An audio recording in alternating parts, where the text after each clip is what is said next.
So over to you, Diarmuid. Thank you, Rob. So good morning, everybody, and thank you all for joining in the event and the experience of this day. My thanks first to you, Rob, and to your committee for inviting me to share in the experience of the day. The title that we're working with, Gospel Discipleship and Ecological Sustainability.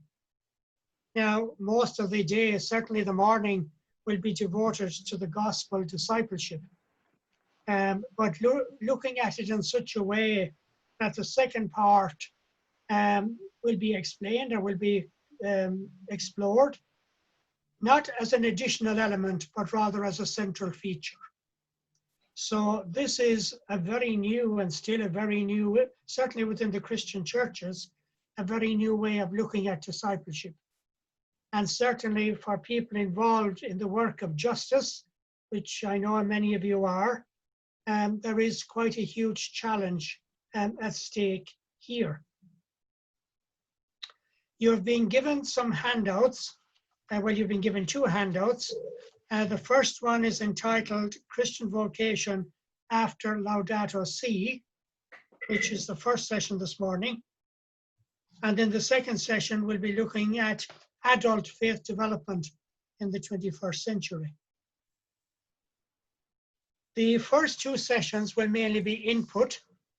The time for interaction will be made possible if and when during the inputs you're not clear of what I'm saying, or you feel inspired to offer a contribution, question or reflection, then please use the chat box. And write in there whatever you want to. And then towards the end of that, towards the end of each of those two sessions, I will go through the questions or comments on the in the chat box and respond to them. In the afternoon, we'll have time more for a more direct kind of dialogue, and we'll come to that at that stage. So I'm now just going to take a moment to bring up my PowerPoint presentation, which is what I'll be following primarily. And all the points in the PowerPoint are on your outline on the page. So one doesn't need to be writing ferociously.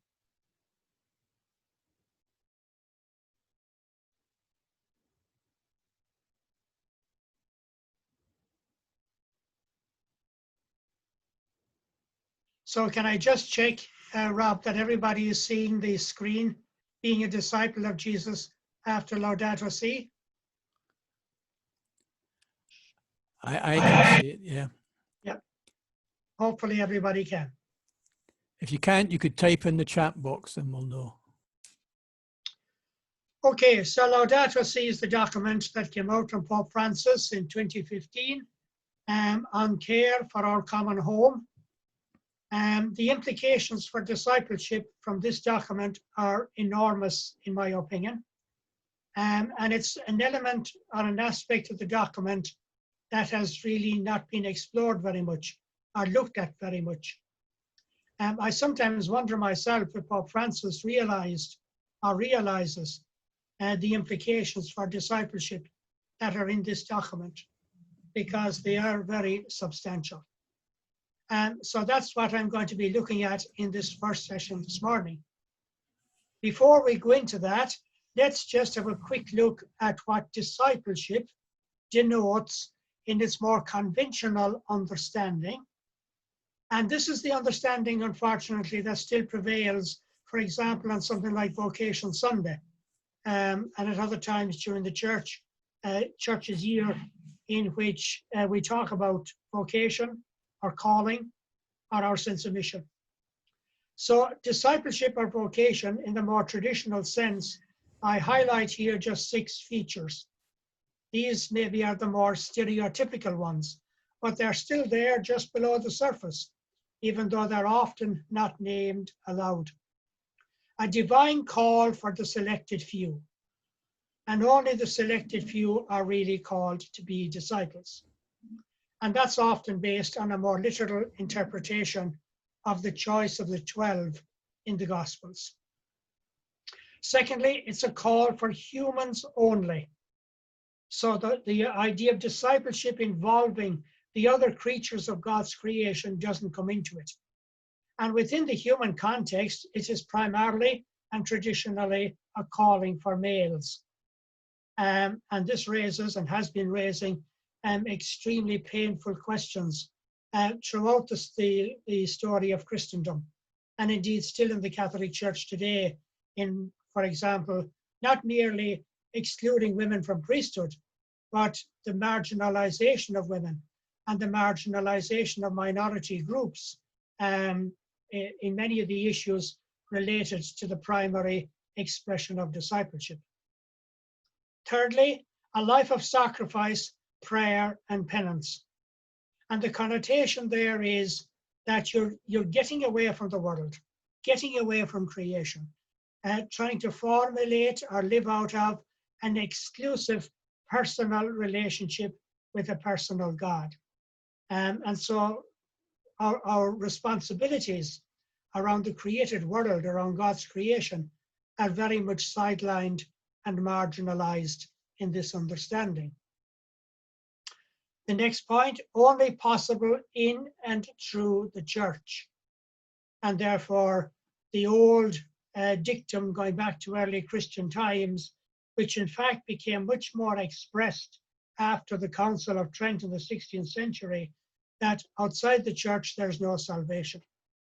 And therefore the church on earth was seen as a kind of a miniature expression of the life of heaven, to which we were destined as true disciples. Loyal obedience to God in and through the church was, and certainly in several fundamentalist churches, would still be considered as a primary quality for discipleship. So here, obedience to the legitimate authority is a primary virtue, far more important than love or justice or arrange, or that word discernment that Rab used a number of times in his introduction this morning. Your discernment was judged by the extent to which you could be loyal and obedient. And then finally, a better chance of salvation in a life hereafter, if you are a disciple.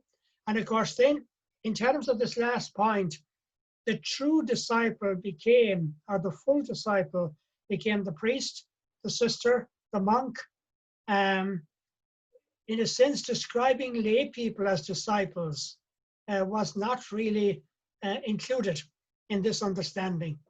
And that's another major shift in the understanding that I'll be going on to develop in a moment. So as I've already said, these may sound a bit stereotypical. Unfortunately, they're still there below the surface, and they really do not represent Jesus at all. They do not represent the Gospels as we understand them today, nor do they nor does this understanding represent discipleship as outlined in Laudato Si, or at least implicit in Laudato Si. So that's what I now want to move on to then, to start unraveling and exploring some of the key insights from Laudato Si.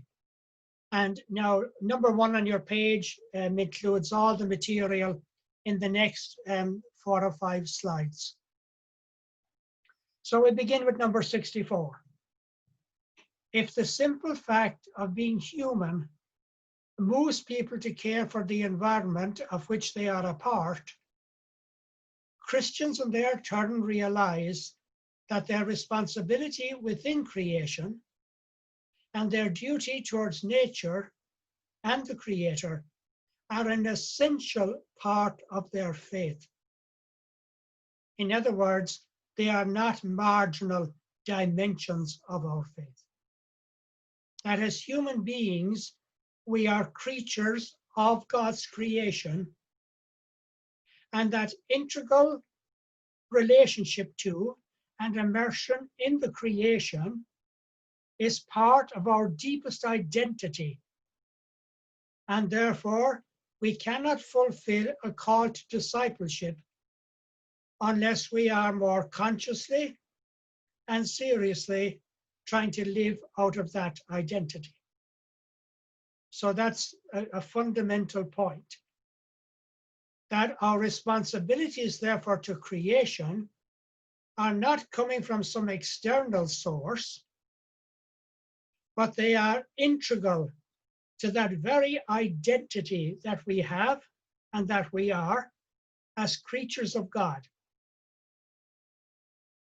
And as creatures that are responsible, therefore, to the Creator, and our responsibility in and towards the Creator are an integral part of our faith and a central feature of what we now understand by discipleship, by vocation, or by calling.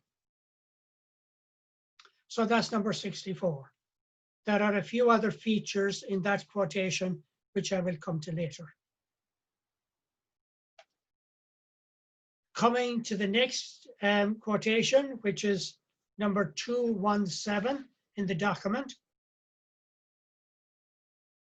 The ecological crisis is also a summons to profound interior conversion. Now, conversion in its conventional sense is often understood as an individual process of changing my life behavior, changing my values, changing the direction of my life so that I am more faithful to God, understood very much on a one-to-one basis. Here, the word conversion is taking on a very different meaning. Living our vocation to be protectors of God's handiwork is essential to a life of virtue. It is not an optional or secondary aspect of our Christian experience. Therefore, when we hear the word conversion now, we have got to get away from that more individualistic, soul-based change of life related just to me and my personal behavior, that the call to conversion must include taking God's creation more seriously, looking at the values that I live out of in relation to that creation, and how am I called to integrate those values into my life.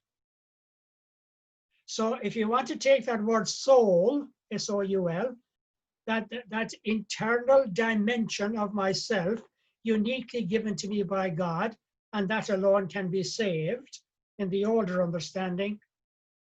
We now talk today more about soulfulness. And soulfulness is about coming to a deeper understanding of the profound sacredness that is not merely within myself, but is in everything else in the creation that I inhabit. And that secondly, that profound sacredness within myself can only be responsibly lived in and through a deeper interconnectedness with the sacredness of all that is around me. And that's a big part of what's meant by the ecological sustainability.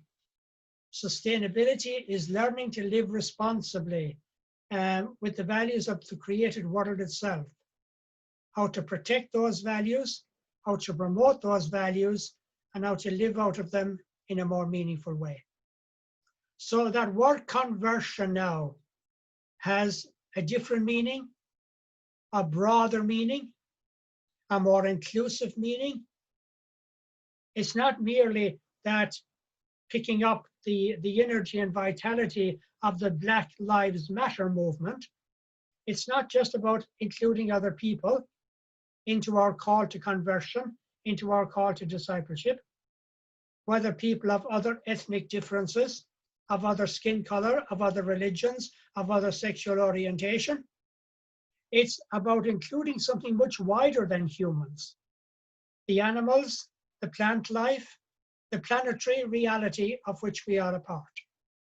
And all that now has to be seen in this redefinition or this fresh understanding of conversion. Therefore, from these first 2 points, so as I go along, I'll be doing the summary, and the final summary is on number 2 on your page. Faith is not just about people, but also about creation. Conversion is not merely about salvation in a world to come, but about engaging anew with all life forms on this earth. Moving on, therefore, to number 138. It cannot be emphasized enough how everything is interconnected. Now, ever since the development of modern science, particularly quantum physics, in the early part of the last century, and then, of course, the new story of creation throughout the latter half of the 20th century, we have been hearing this word interconnected quite a lot. And I think we're still wrestling with the consequences of using that word and its meaning for our lives. It follows, therefore, that the fragmentation of knowledge and the isolation of bits of information can actually become a form of ignorance unless they are integrated into a broader vision of reality. So you have already heard me use the word integrated a number of times in the past few minutes. Our approach to life, so for example, in our foundational educational systems, even to this day, we study mathematics separately, languages separately, geography separately, science separately, religion separately. To understand the deeper meaning of God's creation, to understand our more integrated role within it, we need to start developing a multidisciplinary way of understanding life. And that needs to come into our educational systems from a very early stage, formally and informally. That, if you like, we can't understand any one thing in the world simply by studying it from the perspective of science, or from the perspective of mathematics, or from the perspective of geography. We need all the different insights from the different disciplines to understand this interconnectedness of things. The consequence of the interconnectedness in terms of our calling and in terms of our discipleship is how it's all about relating. And therefore, the foundational meaning of justice is how to learn to relate rightly. How to learn to relate rightly. In Paul's letters, it's called righteousness. And there isn't any one solution to that or any one way of doing it rightly. It's something we're all learning to do, and we need to keep learning to do it throughout our lives because it will change with various life circumstances. So the fact that everything is interconnected, requiring of us a broader and a deeper understanding of how we relate. And then going on to the more justice dimension, what does the right relating look like? What would it look like? Not merely in terms of how I relate to and with other human beings, but how I relate rightly with everything in God's creation. Number 216, well, firstly number 86, and then I'm combining it with number 216.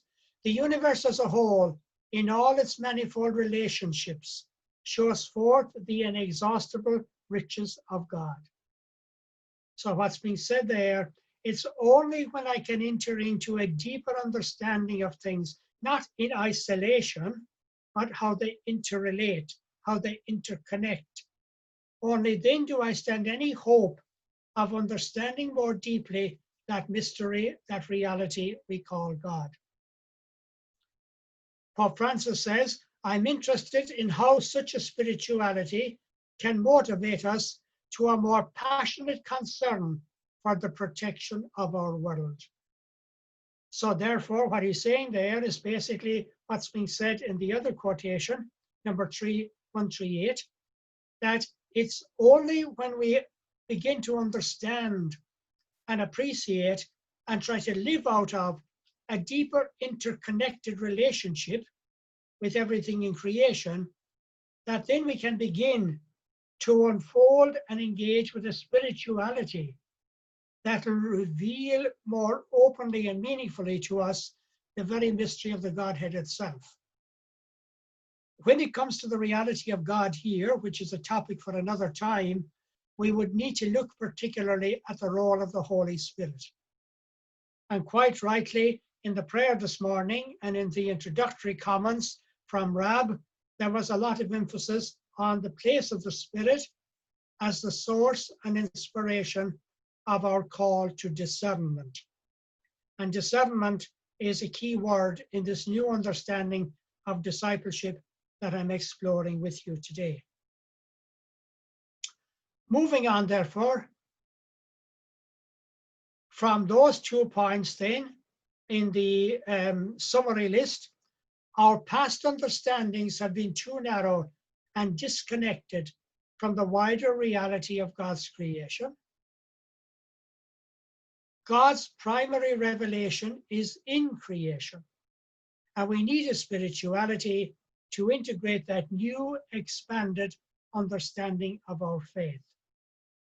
The word revelation means how God reveals God's self to us, which of course traditionally has been reserved to the scriptures and the tradition of the teaching church, in our case, or in the case of many of us, the Catholic Church. Now revelation is expanded into the whole creation itself. In other words, God was revealing God's self to us for billions of years, not merely millions, but billions of years, before we ever came on the scene as a species, before religions ever began to evolve, or before churches were ever created. So the primary revelation of our God, the reality in which our God is primarily at work, is in the creation itself, of which we humans are an integral part. And that now brings us to number 139, which for me is probably the single most revolutionary statement in Laudato Si. It says, nature cannot be regarded as something separate from ourselves or as a mere setting in which we live. We are part of nature, included in it, and thus in constant interaction with it. We are part of nature. To the best of my knowledge, this is the first papal document, in fact, the first Christian document ever to have made that statement.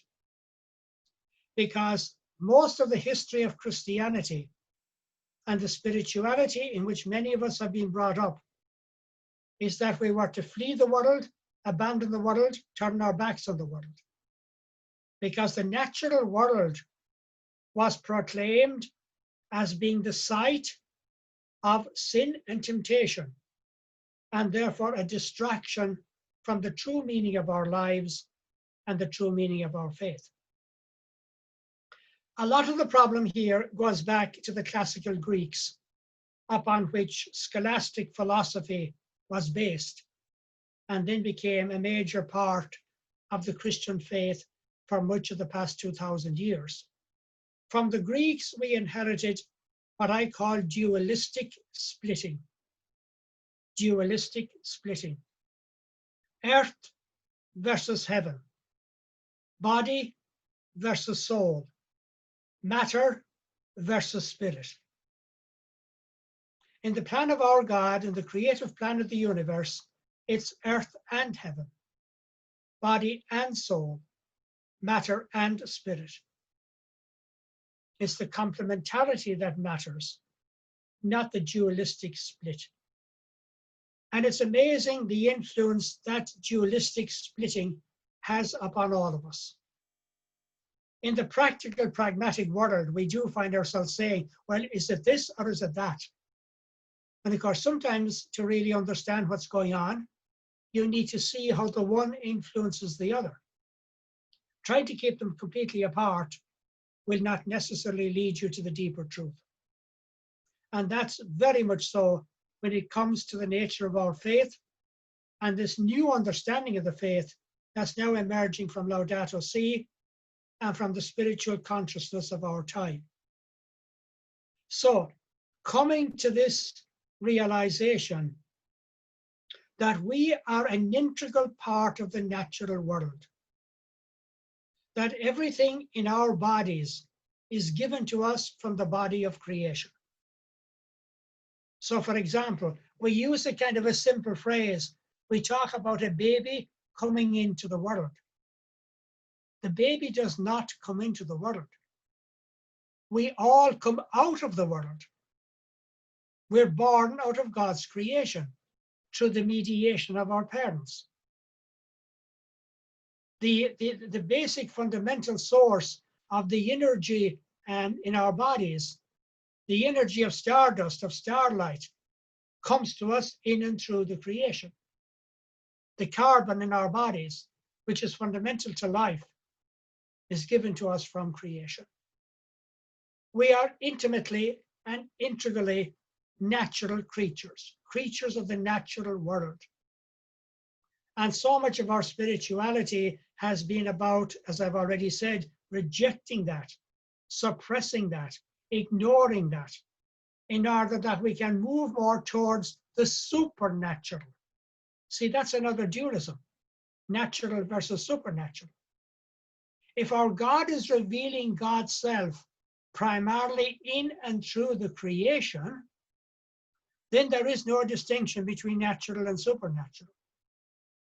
The supernatural comes to us, we connect with it, we receive it, we integrate it in and through our participation in God's creation.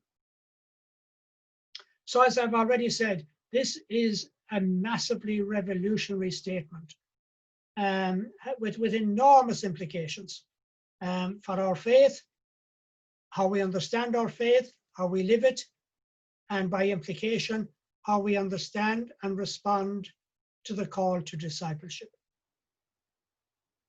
Moving on, therefore, to the next one, number 222, Christian spirituality proposes an alternative understanding of the quality of life, which I've already been talking about, and encourages a prophetic and contemplative lifestyle, one capable of deep enjoyment, free of the obsession of consumption. So, contemplative, my favorite definition of contemplation is not about nuns or monks locked away in a monastery from the world. I take it from the great Thomas Merton. For Merton, contemplation is the keen awareness of the interdependence of all things under God. That's Merton's definition. The keen awareness. It's not just an ordinary awareness. It's not just the inherited awareness. It's an awareness now with a deeper set of demands going with it. So the keen awareness of the interdependence of all things, or the interconnection of all things under God. That's Merton's definition of the contemplative life. The word prophetic has a range of meanings. We can understand it in this context as seeing from a different perspective, seeing more deeply, seeing more broadly, seeing in a new light. It's all about how we see.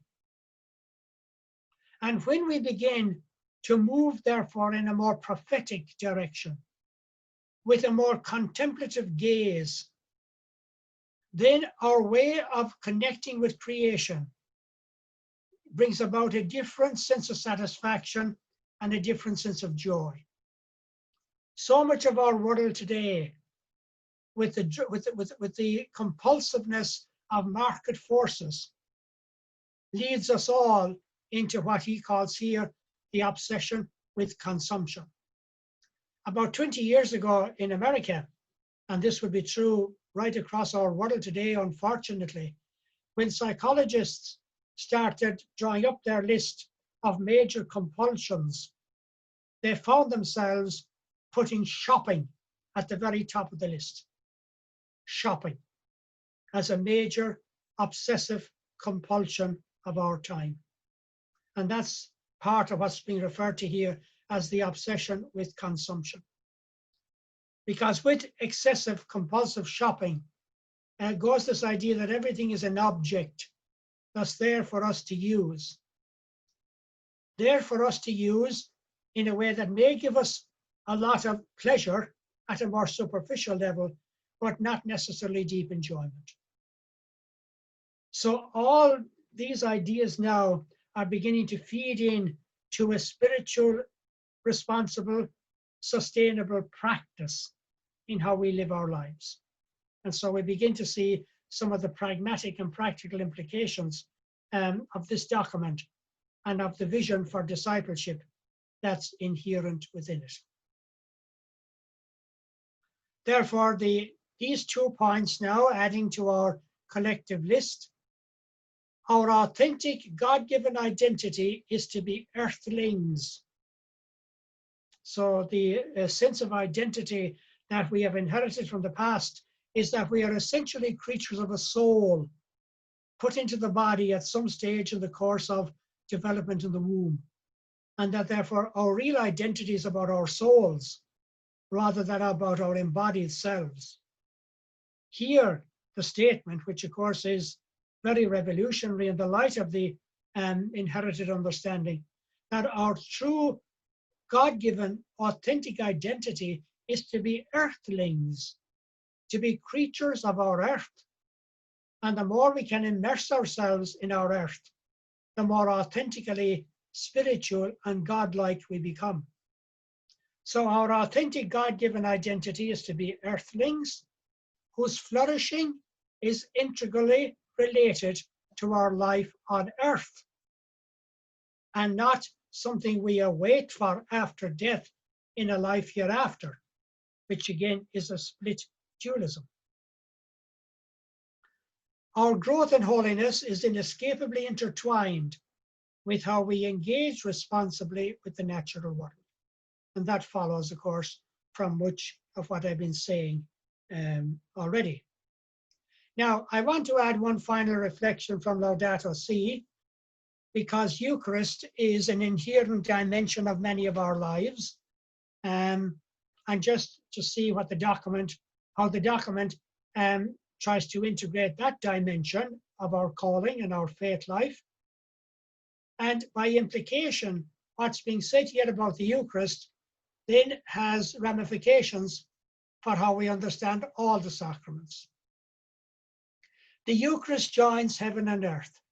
It embraces and penetrates all creation. The world which came forth from God's hands returns to God in blessed and undivided adoration in the bread of the Eucharist. Creation is projected towards divinization, towards the holy wedding feast, towards unification with the Creator himself. Thus, the Eucharist is also a source of light and motivation for our concerns for the environment, directing us to be stewards of all creation. So what's being said here is that all the sacraments, including Eucharist, should redirect us towards seeing the body of Christ, not merely in the Eucharistic piece of bread, but in everything in God's creation. That the body of creation is the body of God, mediated for us, nourishing us in and through the body of Christ. Another more simple way, insofar as Eucharist is all about a celebration of food, gratitude for the gift of food is the foundational meaning of Eucharist, and all food is energized through the gift of sunlight in the process of photosynthesis, then you could say that Eucharist is a celebration of the gift of sunlight.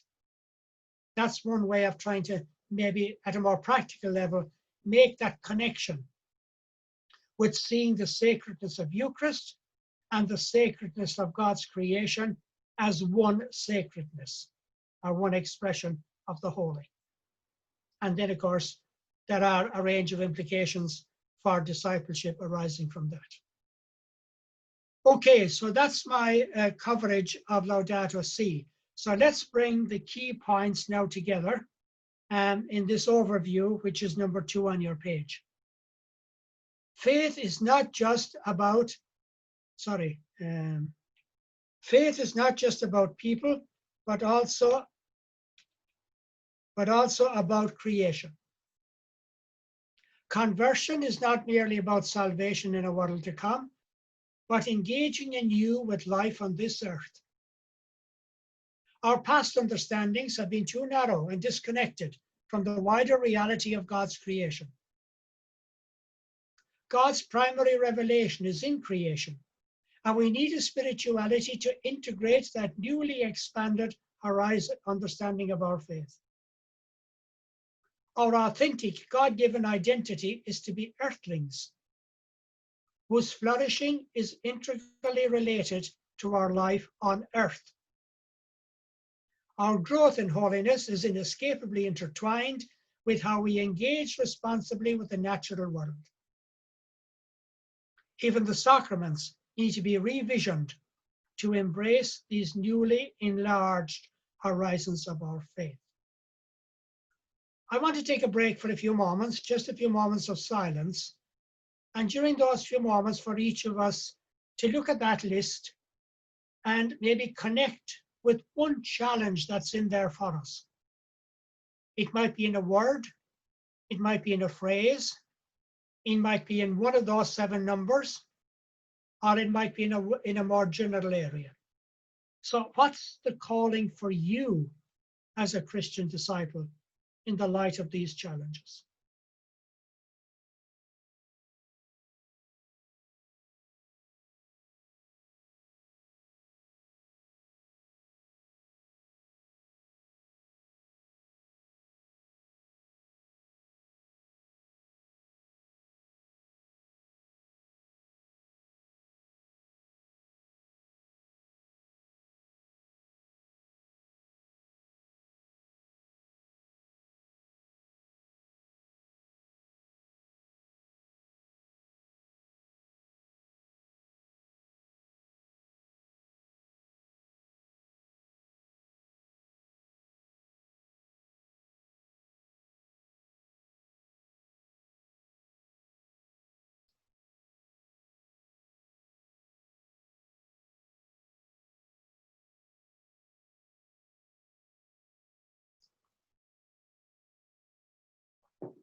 Now, as I move towards the end of my presentation, just let me remind people again, feel free to jot questions or comments on the chat box if you feel the need to do so.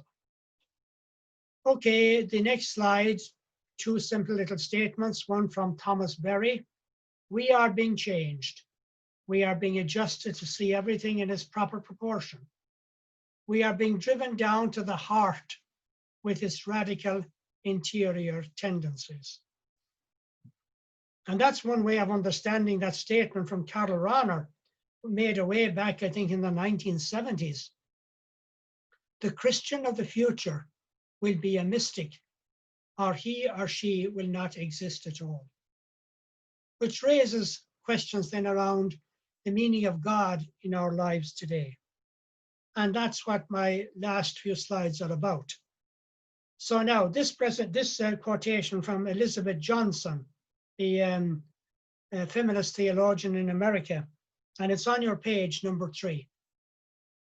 A flourishing humanity on a thriving planet, rich in species in an evolving universe, altogether filled with the glory of God, such is the vision that must guide us at this critical time of Earth's distress to a practical and critical effect.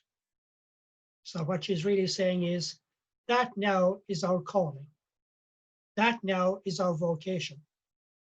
This now is what discipleship is all about. Ignoring this view keeps people of faith and their churches locked into irrelevance, while a terrible drama of life and death is being played out in the real world, which of course today we're witnessing in terms of the coronavirus. I'll have a few reflections on that in the afternoon. By contrast, living the ecological vocation in the power of the Spirit sets us off on a great adventure of mind and heart, expanding the repertoire of our love, expanding what we're called to love in terms of discipleship, in terms of calling, in terms of vocation.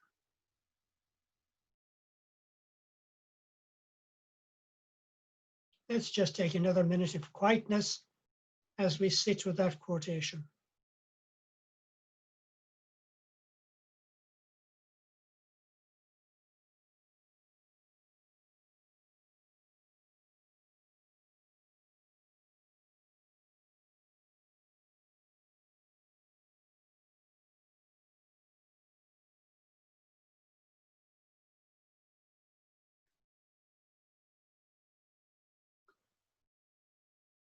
And then the second quotation that I'm offering you on the page is from Philip Hefner, an American theologian, in a book written back in 1993.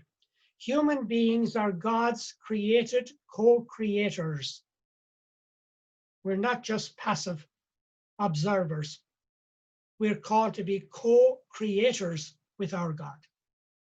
Now that puts the discipleship in fairly graphic terms, whose purpose is to be the agency acting in freedom to birth the future that is most wholesome for the nature that has birthed us. We are birthed out of nature. We come out of the world. We are earthlings. We have been birthed through something very wholesome. How do we continue and try and guarantee that wholesomeness? Not merely for other human beings, but for all creatures of the creation of which we are a part. The nature that is not only our genetic heritage, but also the entire human community and the evolutionary and ecological reality in which we belong. We belong in there. It's not material, commodified substance that's there for our use and benefit. We belong to the web of life. What does it mean to be responsible, sustainable creatures in how we deal with that sense of belonging rather than trying to master or manipulate? That becomes an important justice-based challenge. Exercising this agency is said to be God's will for humans. God is said to be our vocation, our discipleship, our calling. And so therefore my final slide, which is not on your page, is just to look at some of the shifts then that this requires in our understanding of faith today. And I'm using this slide now as a bridge towards my next presentation, which will be after the break. So in the older understanding, beginning on the left at the bottom and going up across the arc, the older understanding of faith, it's all about me, my soul, my salvation, for me being right with God. And the church is where I get all the guidance on how I can save my immortal soul. And then maybe since about the 1960s onwards, people began saying in various contexts and around various dimensions of faith, but I just can't accept that. It's not just as simple as that. Surely there's other meanings or other ways of seeing. And then we began to experience throughout the 70s, 80s, and still going on to this day, a fragmentation from within and without, particularly in the kind of ambivalence with which many people hold faith, the huge questions they have about certain things in the life of the church or the life of faith, and often not knowing what to do with those questions or where to take them to. And then moving up along the arc, that then led to a lot of people just drifting away. Young people and people not so young. But alternatively, and this is the bit that's often not named or understood, a lot of people also began exploring alternatives and began exploring other meanings of their faith, not always with the approval of clergy or the hierarchy or of the church, the formal church or the formal religion. And that's where the distinction between spirituality and religion often comes into play. Halfway up the arc, therefore, we have this sense of transitioning, a sense of movement that we know cannot be reversed. The clock cannot be turned back. And this is a major challenge for not just the Catholic Church, but all our denominations today.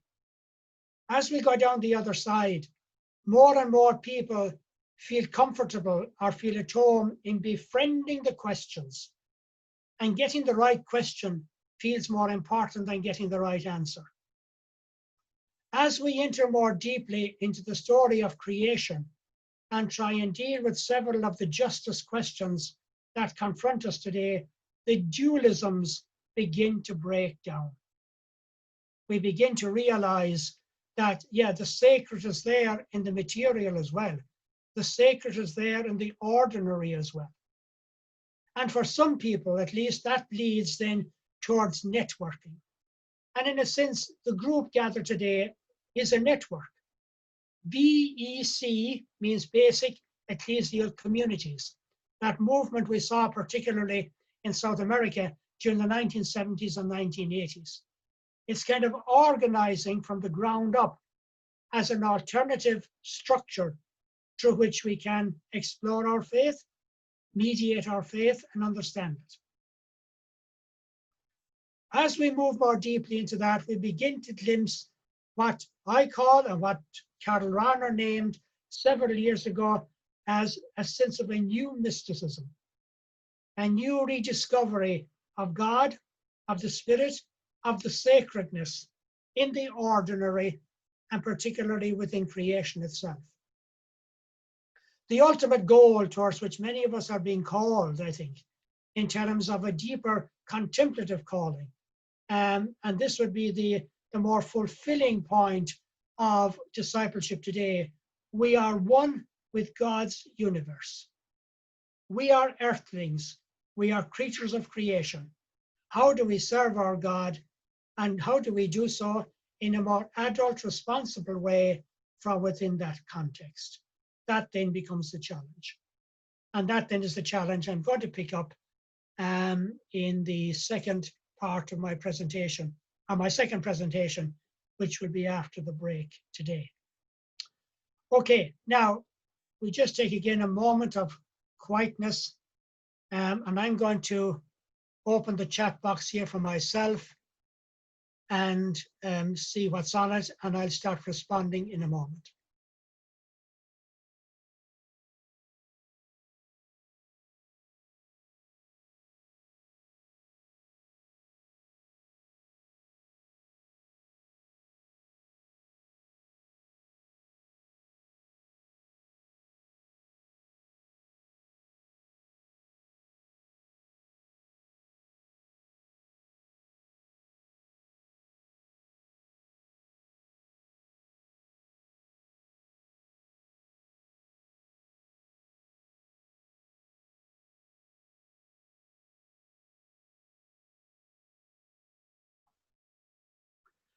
Okay, I'm going to start responding to some of the comments here, and then if you want to add some more, by all means do.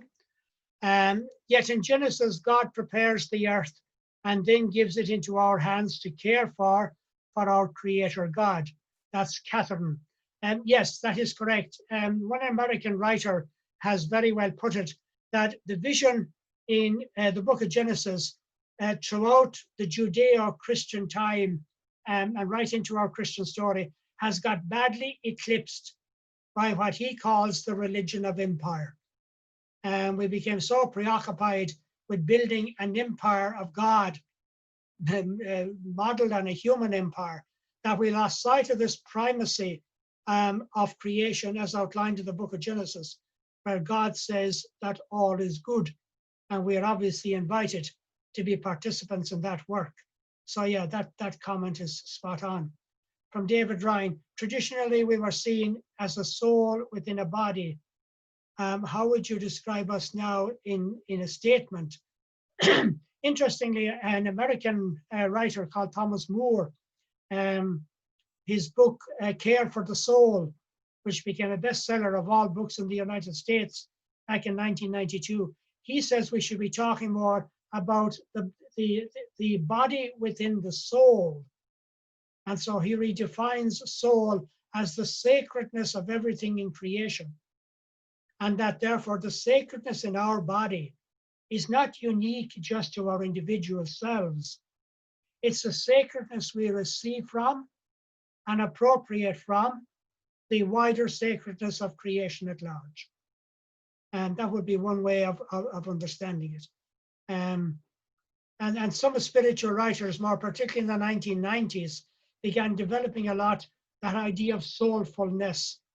Some of you may remember Gary Zukav, The Soul of Physics. There was also a book written, What Would Bring Soul into Our Economics? What would soulful relationships look like?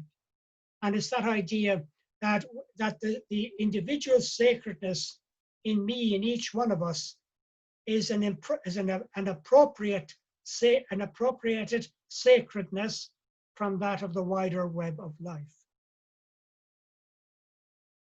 Margaret Ann Maynards, are there not millions of sacraments?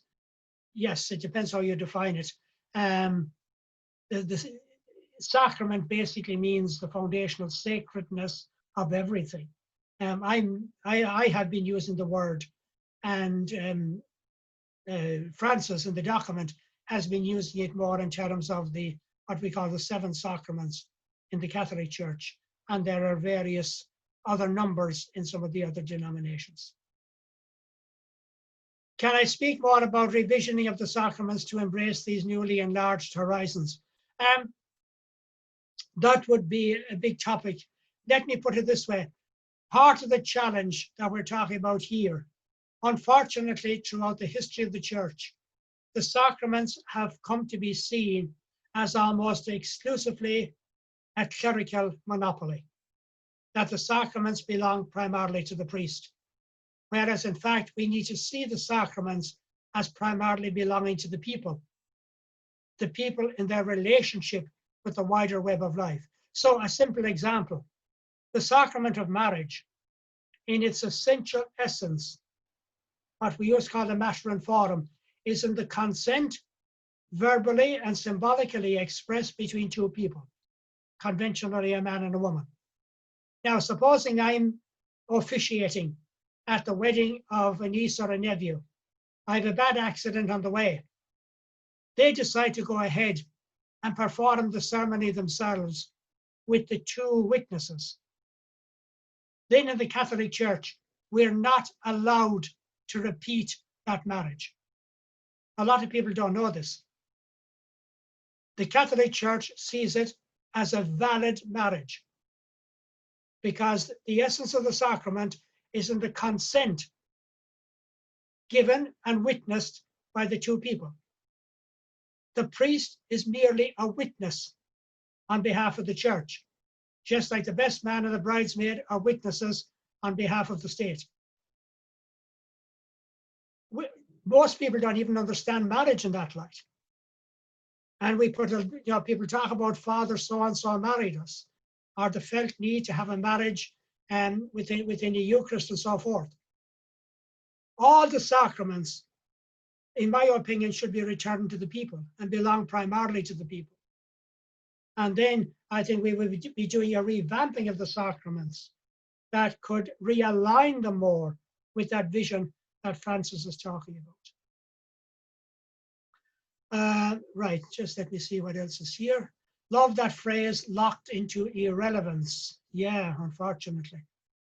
I found that the idea of a creator God overseeing the universe he has created that was, how often described in my childhood, difficult to accept. But Pope Francis in Laudato Si, stating the Creator God is the one who lives amongst us, as much more helpful in my spiritual life. I now feel I can move forward in my faith as described in these quotations. That's from Rosalind. Okay. This is from Catherine. My greatest experience of the Holy Spirit in all my life was early one morning, a very elderly Dalit picking a single frangipane blossom and handing it on to me. Neither of us spoke each other's language, so silence allowed me to experience him as God's word for me. Beautiful. Yeah, of course, maybe the coronavirus and the experience of lockdown has helped some of us in that regard too. They need to reappropriate silence, whether in relation to nature, whether in relation to ourselves.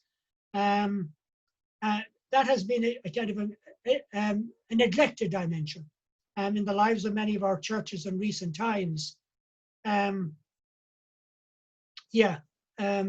So I think often it is in those moments of silence that we do experience something of that deeper interconnection that I've been talking about and that Francis refers to. Right, okay. Right. Help basic communities. Basic communities refers to, this is from David, a movement, particularly in Brazil in the 1970s, in which people became, they began to organize in small groups around their faith from the ground up. Unfortunately, the movement was badly misunderstood by the people in Rome at the time, which thought it was an attempt at an alternative church, when in fact it was an attempt at an alternative way of being church. Very similar to St. Paul in his idea of the ecclesial groups, small, flexible, fluid, very little authority or hierarchy, and then always trying to serve the urgent needs of justice and so forth in the surrounding communities. Unfortunately, a lot of the Opus Dei bishops in South America undermined a lot of the integrity of these groups. They didn't destroy them. I think they were driven underground and they'll come back again. Meanwhile, in our world today, I see networking, whether it's peace and justice groups, whether it's women's groups, whether it's theology groups, whether it's this kind of network we're dealing with today. I see that very much as a hope for the future in a new way of articulating our faith. Can you say something about the Trinity and the dynamic between it? We have often relegated the Spirit to a sort of third place. That's from Rob. If you look at the writings on the Trinity over the past sort of 20 years from leading theologians, they're all trying to get away from that business of how do you fit the three into one? That kind of mathematical quagmire that we grew up with and that we were trying to deal with in our seminary training. And the position they're moving towards is that this is a human attempt at trying to articulate that whatever else our God is about a deep capacity for relating, a deep capacity for relating. And of course, when you begin to try and re-understand the Trinity in that light, the power for relating is in the Spirit primarily, not in the Father Creator or the Son Redeemer, but in the Spirit primarily. And so it requires almost a whole rejigging of the Trinity. And it also links in rather nicely with the faith of our indigenous peoples around the world, for whom their naming of God is the Great Spirit. Spirit is their primary experience of the Holy One, but it's Spirit that interrelates and interconnects. Unfortunately, that new understanding of the Trinity has not really percolated down through our preachers and our teachers in our churches. It has stayed more within the academic world of theology. And even in there is not widely endorsed as yet by a lot of theologians. From Miriam, there's something here for me about how to live a more embodied faith. Yes, it's very much about coming home to the body, and that the integrity of our own bodies relates very much to the integrity of the earth. The dualistic approach that we grew up with, ignoring the material and focusing entirely on the spiritual, has been something I've struggled with for a long time. As a woman, and I think, yes, this has affected women much worse than men. As a woman, it's felt my experiences of an embodied spirituality, especially since becoming a mother, have had few places to go, an experience I've shared with other women.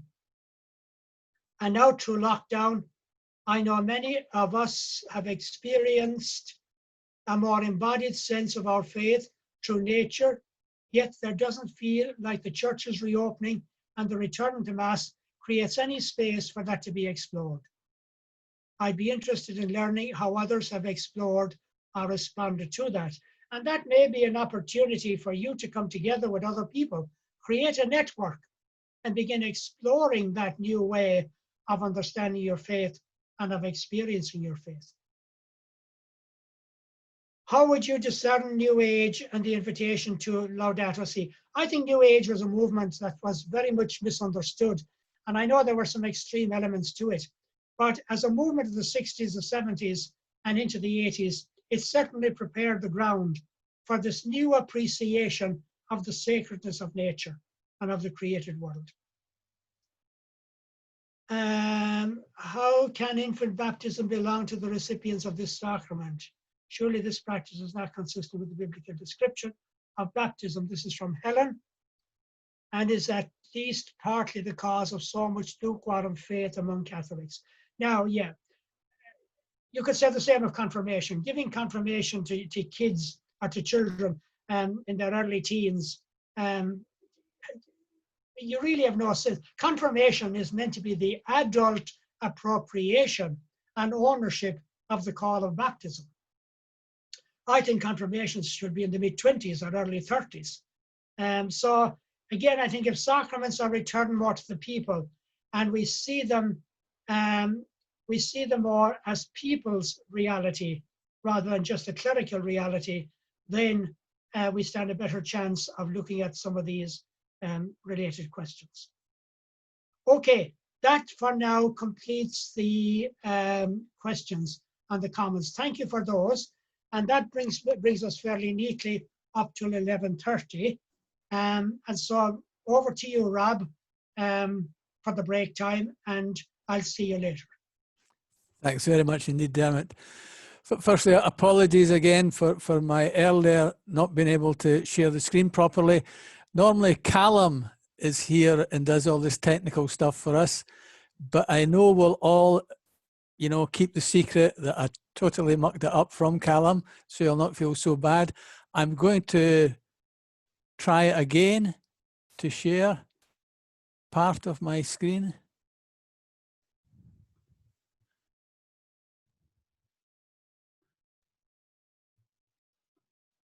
Oh, heavens above.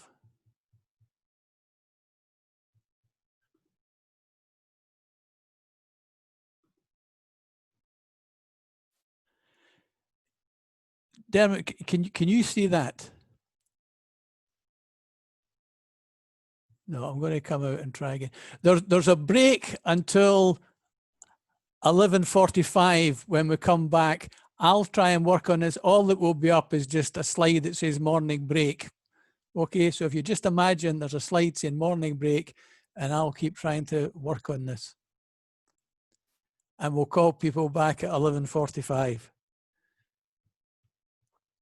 If you want to take your video caption off, if you do go out, hopefully we will be able to readmit you. Your name will come up in the waiting room. But it would probably be easier if people just stayed in and then just had their video and had a cup of tea or whatever. Okay, thanks very much. Thank you, Rob.